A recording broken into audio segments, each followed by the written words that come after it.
अहमदाबाद पहुंचने के साथ ही जो सबसे पहले चीज़ मैंने की, मैं निकल गई साबरमती गांधी आश्रम म्यूज़ियम देखने के लिए, जो कि है अहमदाबाद में। और मेरे होटल से कुछ 15-20 मिनट की दूरी पर ही था ये। तो शाम का वक्त था, मौसम भी बहुत ही फ्रेंडली था, तो मैं निकल गई देखने के लिए। आई थिंक ये ना विमानता की और भी कई सारी ब्रांच होती है ना, जैसे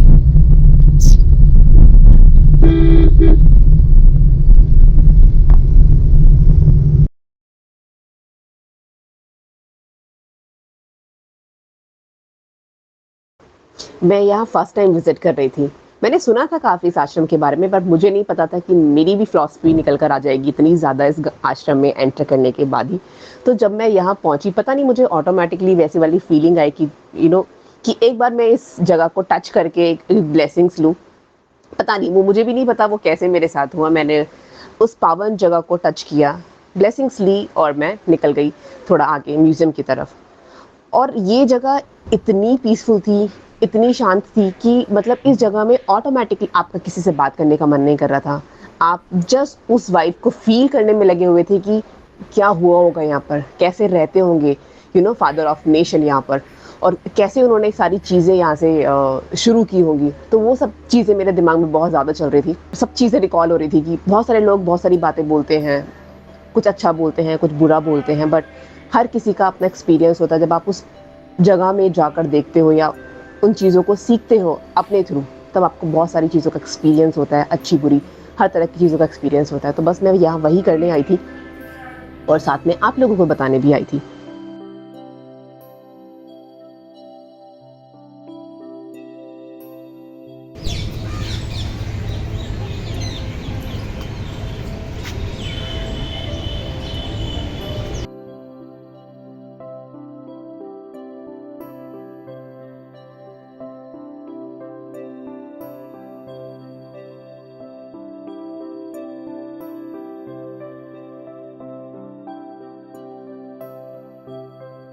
वैसे तो ये पूरा आश्रम ही गांधी जी का है, बट ये जो जगह है जहाँ पर मैं अभी एंटर कर रही हूँ, यहाँ पर इस जगह का नाम है हृदय सदन। और यहाँ पर गांधी जी का अपना ऑफिस था, जहाँ पर वो अपनी सारी मीटिंग्स कंडक्ट किया करते थे। उनका अपना रूम था, किचन थी इस जगह उनकी, जहाँ पर उनकी अभी तक उनकी कुछ चीज़ें अभी तक ऐसे ही सिक्योर इंटैक्ट करके रखी हुई हैं।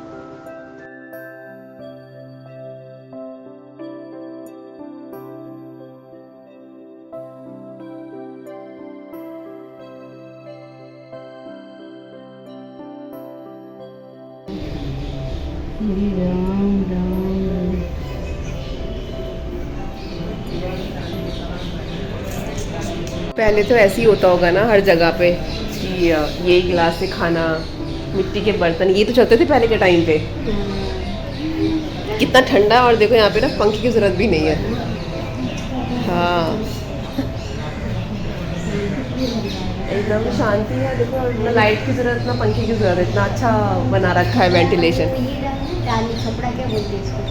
कुछ इसको खपड़ा बोलते हैं, खपड़ा बोलते हैं शायद। वैसे गांधी जी साबरमती आश्रम आए क्यों, तो मैं आपको बता देती हूँ। उनका यहाँ आने का मकसद ये था कि वो एक एक्सपेरिमेंट करना चाहते थे लिविंग फार्मिंग पर, एनिमल हस्बेंड्री, काउ ब्रीडिंग और खादी पर। ये सब चीज़ें उनको एक सेल्फ सफिशिएंट और एक रिलायंस जिससे वो एक बिल्ड कर सकते थे अपने लोगों के बीच में। तो उनका एक मेन मकसद यही था, और उनको इसके लिए एक बहुत ही बड़ी एक खुली एक ज़मीन की ज़रूरत थी, जो कि यहाँ पर साबरमती के तट पर अवेलेबल थी। तो उनका मेन मोटो यही था यहाँ आने का। तो वो यहाँ 1917 से लेकर 1930 तक, जब तक उन्होंने दांडी यात्रा शुरू की, 1930 में उन्होंने दांडी यात्रा शुरू की थी, तो उस टाइम तक वो इस आश्रम में रहे।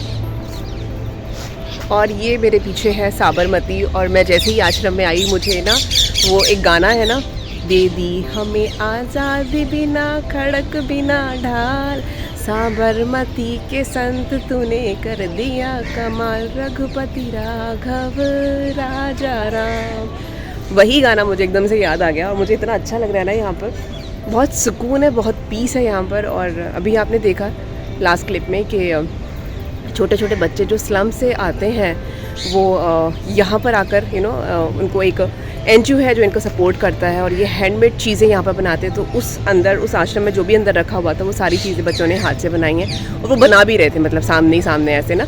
तो मैंने भी यहाँ से 6 पेन उठाए हैं जिनकी आउटर बॉडी पूरी पेपर की है। ऑफकोर्स अंदर रिफिल तो होगी, बट गांधी जी के मैसेज लिखे हुए हैं हर पेन के ऊपर और पूरी पेपर की बॉडी है। तो मुझे बड़ा अच्छा लगा, मैंने सोचा कि चलो बच्चों के लिए है, बच्चे इतने एफर्ट्स के साथ बनाने में लगे हुए हैं। उनकी हैंडमेड बुक्स थी यहाँ पर जो बच्चों ने बनाई हैं, छोटे छोटे कोस्टर्स थे हैंडमेड, टेबल टॉप में मैसेज रखने के लिए ना, टेबल के ऊपर जो हम लगाते हैं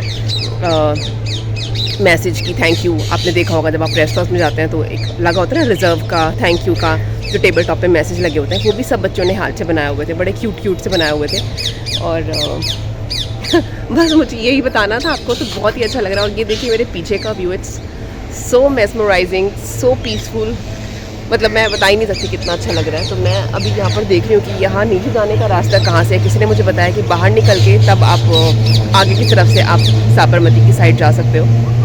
तो मैं सोचूँ कि थोड़ी देर साबरमती के बैंक पे बैठा जाए, है ना। तो लेट्स गो, देखते हैं। और यहाँ मैंने भी लाइब्रेरी एक्सप्लोर नहीं करी है, बिकॉज लाइब्रेरी जब मैं एक्सप्लोर करने गई तो वहाँ पर मस्कीटो स्प्रे वाली वो मशीन आ गई थी, तो सब लोगों को उन्होंने बाहर निकाल दिया। तो अभी मैं बस लास्ट में वही एक्सप्लोर करने जा रही हूँ एंड देखते हैं अगर वहाँ पर मैं कुछ बुक्स खरीद पाई। मैं of course definitely I just by 1 book अगर ऑप्शन हुआ तो।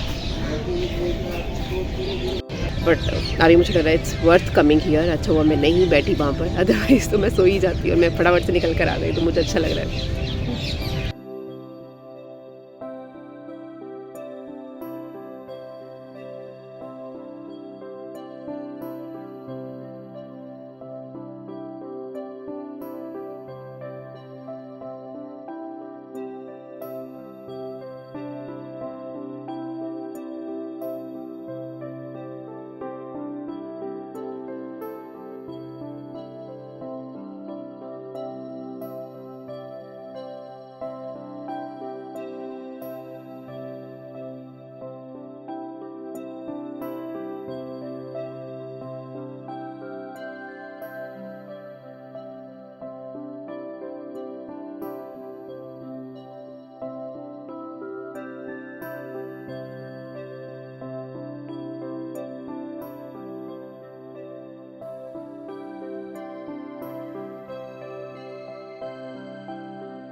और यहाँ पर चरखा भी है जहाँ पर सब लोग आते हैं, जो भी टूरिस्ट यहाँ पर आते हैं वो आते हैं, बैठते हैं, चरखा चलाते हैं स्पेशली।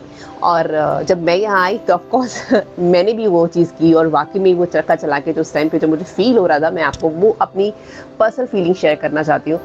मतलब मुझे मैंने अपने बचपन में अपनी दादी, अपनी नानी को भी चरखा चलाते हुए देखा, मेरे घर में भी थे। कभी मुझे टाइम मिलेगा तो जब मैं जाऊँगी बैक होम तो मैं डेफिनेटली आपको वो चीज़ दिखाऊँगी। बट इस चरखे के पीछे जो गांधी जी का एक मोटो ये था कि जो इंग्लैंड की मिल से जो आया हुआ स्टफ़ था वो उसको बायकॉट करना चाहते थे, और वो चाहते थे कि हमारे जितने भी इंडियंस, जितने भी नागरिक हैं वो सेल्फ इंडिपेंडेंट बने, आत्मनिर्भर बने, तो अपनी चीज़ें खुद बनाएं, खुद पहने, खुद इस्तेमाल करें। तो उनका मेन मकसद ये था इस चरखे के पीछे, क्योंकि इस चरखे से बने हुए धागे से, धागा जो निकलता है उससे कपड़े बनाए जाते थे, जिसको हम खादी के कपड़े बोलते हैं, या खादी की रजाइयाँ बोलते हैं, खादी की दरियाँ बोलते हैं, खादी के बेडशीट बोलते हैं। उनसे ये सब चीज़ें बनाई जाती थी।